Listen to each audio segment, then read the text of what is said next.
Alright, threading a Kenmore 1251. Spool pin behind this bracket, underneath it, and then through that thread guide, down and under the tensioner and around, and I need to lift the presser foot.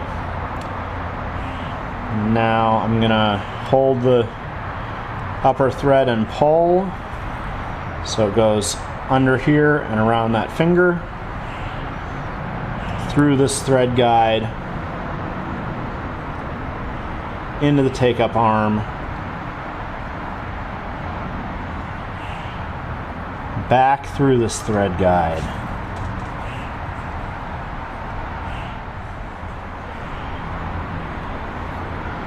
through that thread guide twice, through here, needle bar guide, and then the machine threads from the front to the back of the needle.